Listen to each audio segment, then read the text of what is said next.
चलिए बच्चों, आज हम लोग सीखने वाले हैं important derivations from ray optics, जिसमें हम लोग सीखते हैं लेंस मे का फॉर्मूला।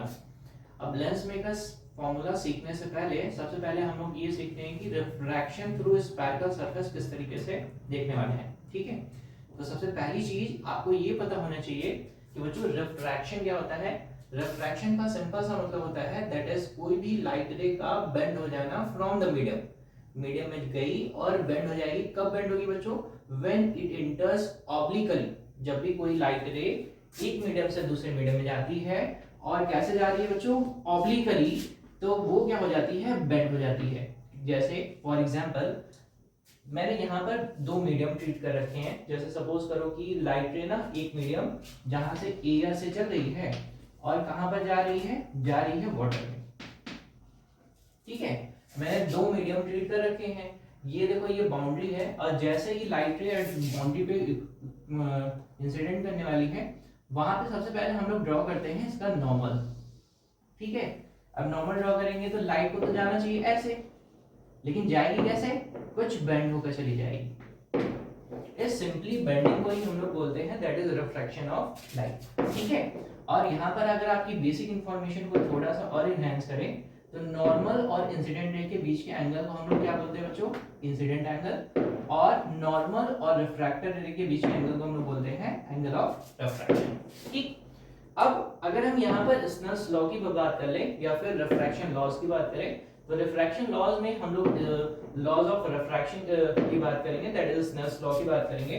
तो आपको अच्छे से पता है कि that is sine I upon sine R is equal to the constant, or if we includes that is the refractive index of air is mu1, refractive index of water is mu2, so हम ऐसा बोल सकते हैं sin I upon sin R equal to mu2 upon mu1, जहां पर ये mu2 upon mu1 को बच्चों हम लोग रिप्रेजेंट करते हैं कुछ इस तरीके से, that is mu21, that is refractive index of medium 2 with respect to medium 1। बच्चों, इस डेरिवेशन में हम इस लॉ को भी यूज करेंगे, जिसको हम लोग कुछ इस तरीके से यूज करेंगे, that is mu1 sin I equal to mu2 sin R। ठीक है बच्चों, तो हमने बेसिकली सिर्फ और सिर्फ एक रिवीजन किया है रिफ्रैक्शन का। रिफ्रैक्शन का मतलब सिंपली होता है दैट इज लाइट रे का बेंड हो जाना from the surface, from the boundary of the surface. दो मीडियम के बीच की जो भी बाउंड्री रहेगी वहां पर जैसे ही लाइट रे इंपैक्ट करने वाली है तो अपने रास्ते से वो डिफ्लेक्ट हो जाती है। यहाँ पे कैसे डिफ्लेक्शन का प्रोसेस होगा? अगर लाइट रे रेयरर मीडियम से डेंसर मीडियम में जाती है तो नॉर्मल की तरफ बेंड हो जाएगी, और अगर जस्ट इसको उल्टा कर दिया जाए यानी डेंसर मीडियम से रेयरर मीडियम की तरफ जाएगी तो नॉर्मल से अवे हो जाएगी। ठीक है बच्चों, चलिए अब डिस्कशन करते हैं कि सर रिफ्रैक्शन स्फेरिकल सरफेस के लिए कैसे ट्रीट करेंगे। तो स्फेरिकल सरफेस की पहले बात कर लेते हैं। ठीक है बच्चों, आइए स्फेरिकल सरफेस की बात करते हैं। किस तरीके की स्फेरिकल सरफेस यहाँ पे ट्रीट करेंगे हम लोग, उसके बारे में देख लेते हैं। सबसे पहले स्फेरिकल सरफेस की बात करें तो हम लोग सिंपली ट्रीट करने वाले देखो कुछ इस तरीके से, that is part of sphere, यानी अगर मैं स्फीयर को कंप्लीट कर दूं तो आपको कैसा दिखेगा? कुछ ऐसा। और पार्ट ऑफ स्फीयर, अगर मैं इस स्फीयर को कंप्लीट कर दूं तो कैसा दिखेगा? कुछ ऐसा। ठीक है, यहां पर सिंपली अगर मैं इस स्फेरिकल सरफेस के मिड पॉइंट की बात करूं, इसको बोलते हैं बच्चों पोल, और स्फेरिकल जो भी आपका सरफेस है इसके सेंटर और पोल से जो भी मिलने वाली लाइन होती है बच्चों, इसको हम लोग बोलते हैं प्रिंसिपल एक्सिस। ठीक है, सेम यहां पर भी कर लेते हैं, mid point of spherical surface is pole, और अगर इसके सेंटर की बात करें तो सेंटर से जो भी लाइन ज्वाइन करते हैं इसको बोलते हैं प्रिंसिपल एक्सिस। ठीक है, अब देखो यहां पर पूरा का पूरा अगर मैं स्फेरिकल सरफेस की बात करूं तो देखो कुछ किस तरीके से है, इसको कुछ मैं इस तरीके से बनाने वाला हूं, ये रहा और यहाँ पे स्फेरिकल सरफेस कुछ कैसे है, ये रहा। ठीक है, अब स्फेरिकल सरफेस कितने टाइप के हम देखने वाले हैं, 2 टाइप के देखने वाले हैं बच्चों। जो इस तरीके का स्फेरिकल सरफेस आपको मिलेगा, जैसे देखो यहाँ पर ये पूरा का पूरा ना स्फीयर का पार्ट है, इट्स अ सॉलिड, ऐसा बोल सकते हैं, that is made of glass. ठीक है, और यहां पर ये क्या है, made of solid, that is glass. ठीक, लाइट जा कहां से रही है, फ्रॉम द एयर। यहां पे कोई भी आप रेयर मीडियम ट्रीट कर सकते हो जिससे लाइट इस मीडियम से दूसरे मीडियम में जाएगी। यहां पर भी कुछ आप ट्रीट कर सकते हो जिससे लाइट यहां से जाकर वहां जाने वाली है। ठीक है, अब सिंपली रिप्रेजेंट कर लेते हैं, दैट इज यहां से यहां तक की डिस्टेंस को हम लोग बच्चों बोलते हैं, that is radius of curvature. क्या बोलते हैं बच्चों, रेडियस ऑफ कर्वेचर। और यहां से यहां तक की डिस्टेंस को भी हम लोग क्या बोलेंगे, रेडियस ऑफ कर्वेचर। ठीक, तो 2 तरीके के स्फेरिकल सरफेस आपको मिलते हैं। इस तरीके के स्फेरिकल सरफेस को हम लोग बोलते हैं, दैट इज कॉन्वेक्स, और इस तरीके के स्फेरिकल सरफेस को क्या बोलेंगे, कॉनकेव। आज का जो डिस्कशन बच्चों हमारा फोकस होगा, वो फोकस होगा कॉन्वेक्स सरफेस पर फोकस होगा। और इसी के लिए हम लोग ना रिफ्रैक्शन सीखेंगे, कैसे कैसे इस सरफेस के लिए रिफ्रैक्शन होता है। ठीक है, बेसिक अजम्पशन जो हम यहाँ पर लेने वाले हैं वो मैं आपको पहले से बता देता हूँ। यहाँ पर बेसिक अजम्पशन के लिए अगर मैं ऐसा बोलने वाला हूँ कि जो भी आपके पास, देखो यहाँ पर लाइट रे इस मीडियम से इस मीडियम में जा रही है ना, तो यहाँ पर जब भी हम लोग ट्रीट करेंगे तो यहाँ पर ये मीडियम है, इस मीडियम को हम के रिफ्रैक्टिव इंडेक्स को हम लोग ट्रीट करेंगे μ1, और ये जो सॉलिड है इसका मैं रिफ्रैक्टिव इंडेक्स ट्रीट करने वाला हूँ μ2। ठीक है, दैट इज इट्स μ1 और ये μ2। यहाँ पर ये कैसा मीडियम है, ये मीडियम है रेयरर, और ये कैसा मीडियम है, डेंसर। ठीक बच्चों, ठीक, यहाँ पे अब ओवरऑल डिस्कशन हम लोग फोकस करते हैं इस पर। चलिए डेरिवेशन करना शुरू करते हैं।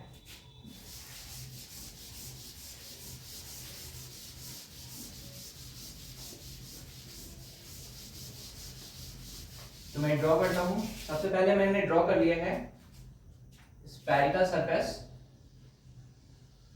बच्चों मैंने अभी आपको बताया ना, बताओ जरा कि कैसा स्फेरिकल सरफेस है, it is of convex type.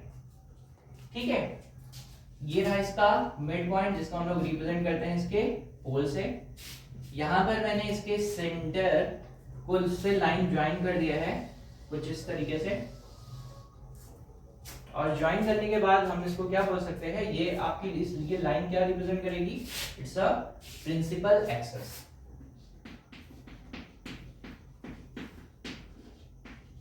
Line क्या रिप्रेजेंट करेगी बच्चों, प्रिंसिपल एक्सिस। ठीक, अब ऑब्जेक्ट को प्लेस करने वाले हैं कहां पर, प्रिंसिपल एक्सिस पर। ऑब्जेक्ट को मैंने प्लेस कर दिया कुछ यहां पर।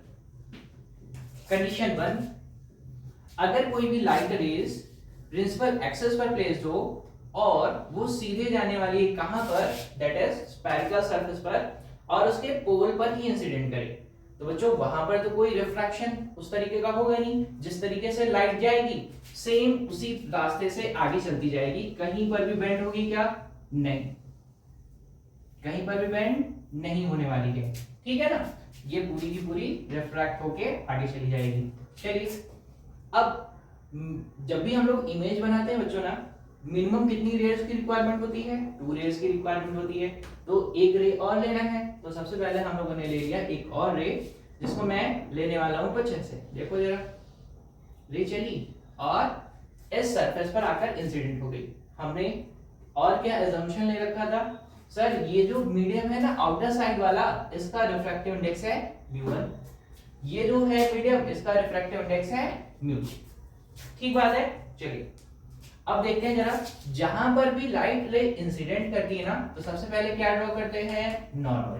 तो नॉर्मल, और नॉर्मल पास कहां से होता है स्फेरिकल सरफेस का, वो पास होता है सेंटर ऑफ कर्वेचर से। ठीक, जैसे ही लाइट रे इंसिडेंट करने वाली है, अभी लाइट क्या कैसे जाना चाहिए, जाना तो ऐसे चाहिए था, लेकिन अभी मीडियम चेंज हुआ तो लाइट रे कुछ कैसे हो जाएगी, कुछ डिफ्लेक्ट हो जाएगी। हमें ऐसा ट्रीट करके चलना है बच्चों कि ये जो मीडियम है ना बहुत ज्यादा डेंसर है। अभी अगर बहुत ज्यादा डेंसर होगा तो लाइट रे क्या हो जाएगी, बहुत ज्यादा बेंड होने वाली है और वो मिल जाएगी कुछ ऐसे। और आपको बहुत अच्छे तरीके से पता है कि जब भी दो लाइट रेस, मिनिमम दो लाइट रेस आफ्टर रिफ्रैक्शन एक जगह पर मिलती हैं, वहीं पर फॉर्म करती हैं इमेज। एंड दैट इमेज, वो इमेज होगा कैसा बच्चों, वो होगा रियल इमेज। तो जो भी डेरिवेशन आज हम सीखने वाले हैं किसके लिए सीखेंगे, फॉर रियल इमेज।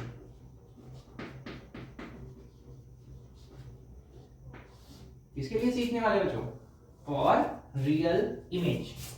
ठीक है, चलिए डेरिवेशन का फर्स्ट अभी तो हमने ड्रॉ कर लिया है पूरा, अब डेरिवेशन करना शुरू करते हैं। यहां पर कुछ बेसिक असम्पशन में और लेंगे, पहले इतना कर लेते हैं फटाफट। जो भी नॉर्मल और इंसिडेंट रे के बीच का एंगल है इसको हम लोग रिप्रेजेंट करते हैं आई से। ठीक है, अभी मैंने सिखाया था ना, angle I that is incident angle. और नॉर्मल और रिफ्रैक्टेड रे के बीच के एंगल को हम लोग क्या बोलते हैं, angle R, that is angle of refraction. ठीक है बच्चों, आगे चलते हैं। यहां पर सबसे पहले हम लोग यहां पर यूज करेंगे क्या, स्नेल्स लॉ। तो यूज करिए अप्लाइंग, यहां पर मैं लिख देता हूं अप्लाइंग स्नेल्स लॉ।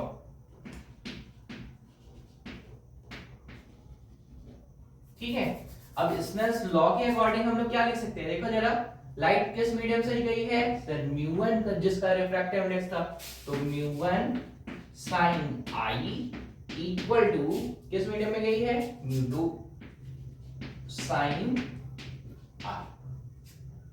ठीक है, ये मैंने क्या लिखा है, मैंने लिखा है बाय स्नेल्स लॉ। किस लॉ के अकॉर्डिंग लिखा मैंने, स्नेल्स लॉ के अकॉर्डिंग लिखा है। अब बच्चों यहां पर एक बेसिक असम्पशन हम लोग और ट्रीट करेंगे।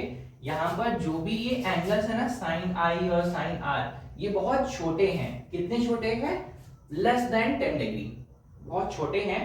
तो हम लोग यहां पे ट्रीट करने वाले हैं sine I equal to I and sine R equal to R, equal to मैंने बना दिया है, दैट इज साइन आई की जगह पर आई पुट करना है और साइन आर की जगह पर आर। देखो जरा पुट करते हैं, तो मेरे पास हो जाएगा μ1 into I equal to μ2 into are.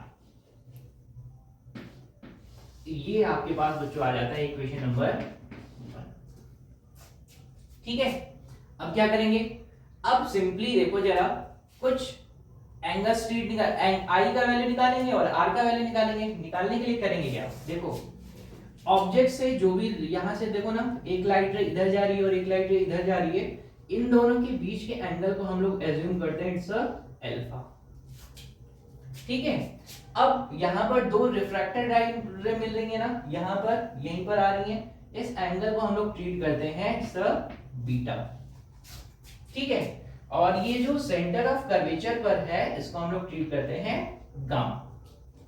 अब क्या यूज करेंगे बच्चों, ट्रायंगल की प्रॉपर्टीज। ट्रायंगल की प्रॉपर्टीज जरा याद कराता हूं मैं, देखो जरा ट्रायंगल की प्रॉपर्टीज याद कराता हूं फटाफट, आप बताइएगा जरा।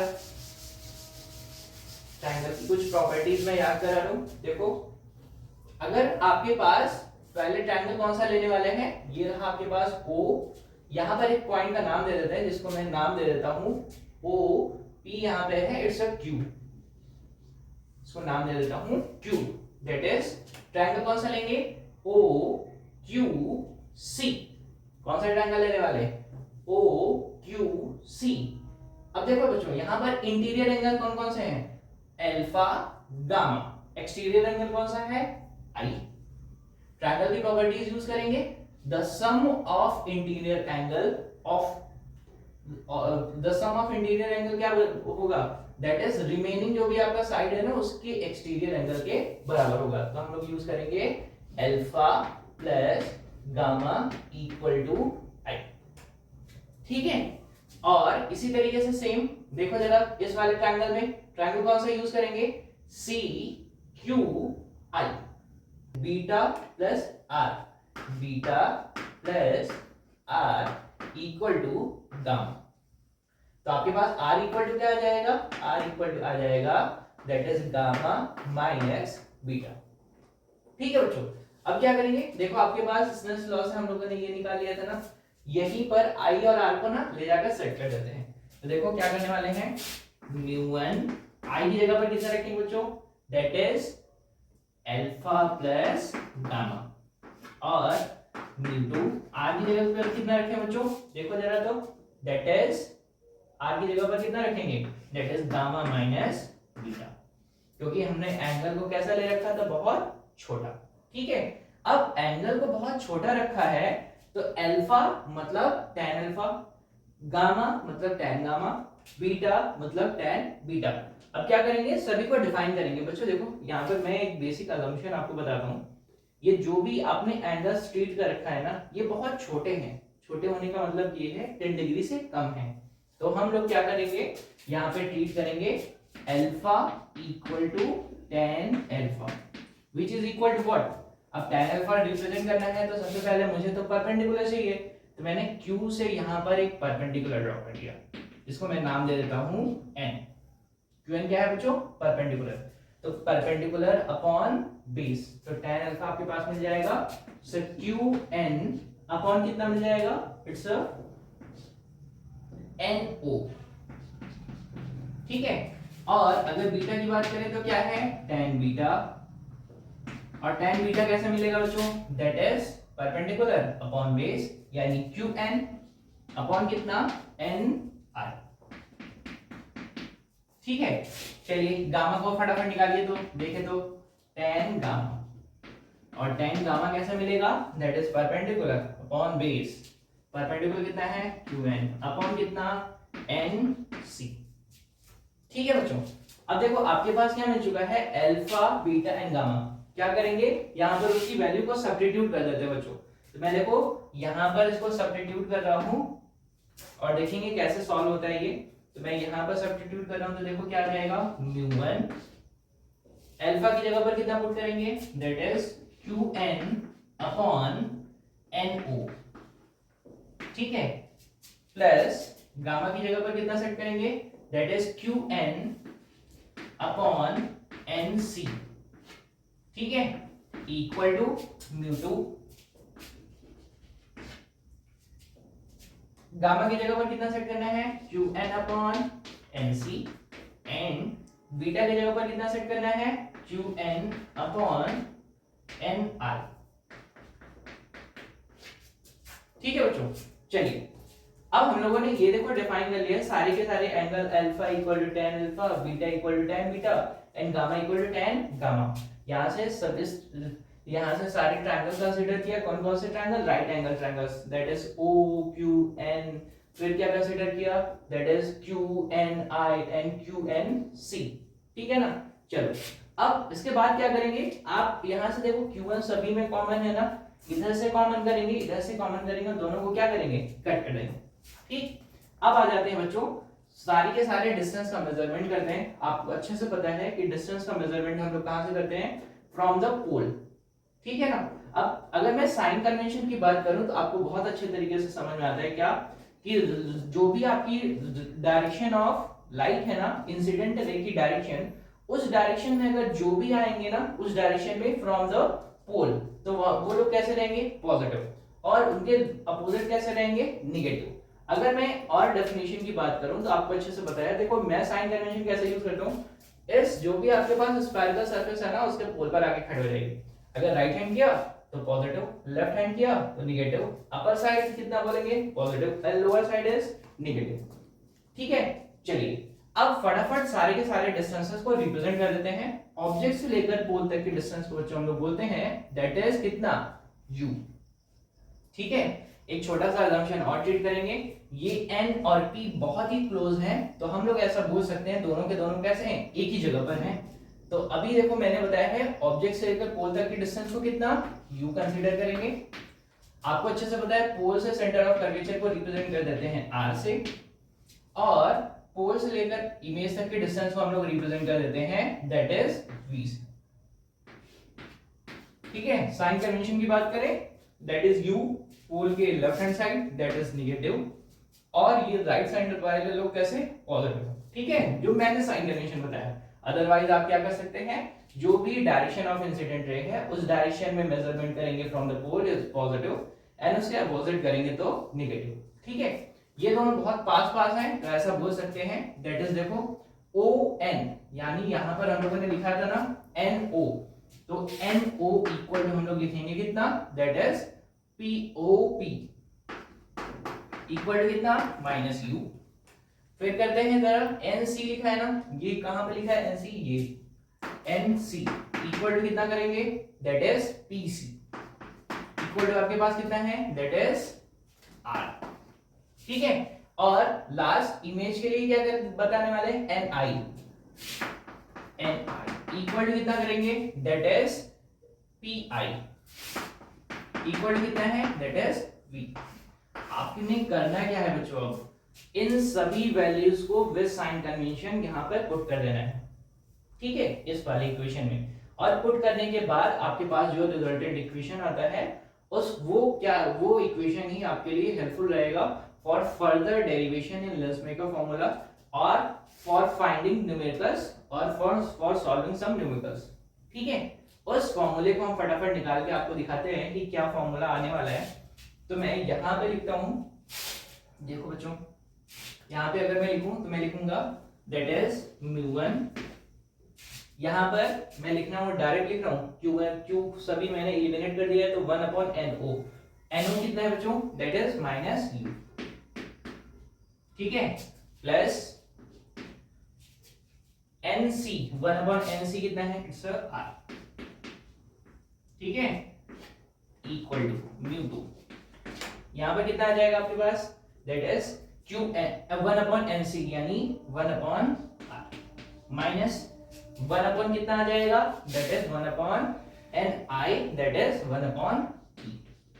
बच्चों क्या करेंगे, क्रॉस प्रोडक्ट करेंगे, इसका मल्टीप्लिकेशन करेंगे अंदर, और मल्टीप्लिकेशन करने के बाद इसको आगे रख देने वाले हैं। मैं इस सारे फॉर्मूले को ना यहां पे लिख रहा हूं, देखो म्यू1 अपॉन, ये माइनस में आएगा, माइनस म्यू1 अपॉन यू, आगे देखते हैं, plus mu one upon R equal to mu two upon R minus mu two upon V. ठीक है, अब क्या करेंगे बच्चों, आर वाले को एक साइड लाएंगे और इनको इधर लेकर आते हैं। देखो ये minus mu one upon U plus mu two upon V equal to mu two minus mu1 upon r. This formula is useful for your derivation. ठीक है, तो बच्चों हमने आज पूरी तरीके से स्फेरिकल सरफेस के रिफ्रैक्शन की बात सीखी है और इमेज कैसा फॉर्म किया था, रियल इमेज। ठीक है, आई होप कि आपको समझ में आया होगा। जहां पर भी कोई डाउट आता है आप बताएं, उसको रेक्टिफाई किया जाएगा। ठीक है बच्चों।